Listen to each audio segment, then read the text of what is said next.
Hello everyone and welcome back to Codekru. So today we will see how we can skip or ignore the test cases in TestNG, and we will focus on these 3 points mainly, like how we can ignore only a single test case, how we can ignore all the test cases within a class, and how to ignore all the test cases within a package. So let's look at these points one by one. Let's start with how we can ignore only a single test case. So here we are going to IntelliJ.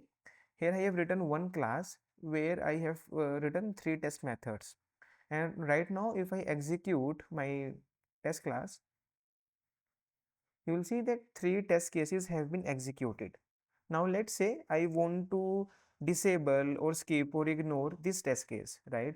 How can I do that? So for that I will use the ignore annotation.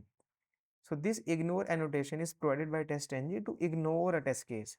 And I have just placed this annotation on this test case. And now if I run the same test class once again, you will see that test 2 and test 3 was executed, but not test 1. So this is how easy it is to skip a test case in TestNG.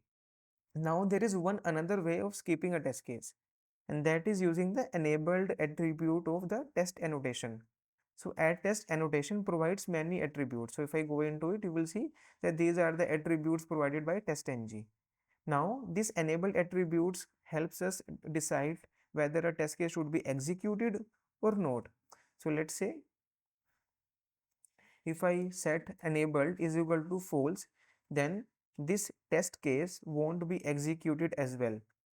So let's run the class once again, and you see that only test 3 is now executed and test 1 and test 2 have been skipped from the execution. But now you might be confused in like what to use when, right? Like when to use enabled false and when to use ignore. And what if I use enabled and ignore on a single test case? Which one will take precedence? So let's say I am enabling the test case once again, and if I run this Codekru test class, you will see that test 2 is again a part of execution, right? But I will also set ignore here. So I want the test case to be ignored, but I am also setting the enabled is equal to true. Now which one will take precedence? In this case, ignore will take the precedence and the test case will be skipped from the execution and will be ignored overall. So let me rerun the test class. You will see that only test 3 was executed. So overall, it seems better to use the ignore annotation to skip a test case unless you somehow need to use enable attribute in a particular scenario. So in conclusion, I can say that using ignore annotation will skip my test case. So let's just try it once again, and you can see that only test 3 is executed. So this is about how I can skip a single test case. But how about if I want to skip all the test cases within a test class? How can I achieve that? So for that, I'll just use the same ignore annotation at the class level. So if I use this ignore annotation at the class level, then all the test cases within that particular class will be skipped from execution and will not be executed.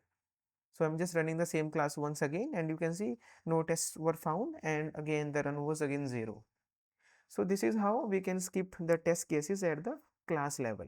So let me also demonstrate the same with XML file, where I will be executing 2 classes, Codekru test 1 and Codekru test 2, and you will see that only Codekru test 2 test cases will be executed. Okay, so let's go to the XML file. Uh, okay, I think, yeah. So here you can see I have mentioned these 2 classes to be executed, and now I will just run the testng.xml file, and you see that only Codekru test 2 class is executed and not Codekru test 1. So this is how you can skip all the test cases within a class, or I can say skip a class altogether from execution. Now let's move one step higher, where we want to skip all the test cases within a package. So let's say I want to skip all the test cases that resides under test1 package. So how can I do that? So for that we will try to leverage the same @ignore annotation. Let's try to place @ignore annotation at the package level, but you see that this is throwing an exception, because we cannot put ignore like this at the package level, because there might be multiple classes and this way is not supported, right? So for that, we need to create a package info file at the package level. So right click on the package, go to new, and you will see package info.java file. If you don't see this in your editor, you can always create a new file by going new file and just name the file as package-info.java. Okay. Now this package.info file or package-info file is created. I'll just place @ignore annotation at the top of the package, and now this is done. All the test cases inside my package will now be skipped.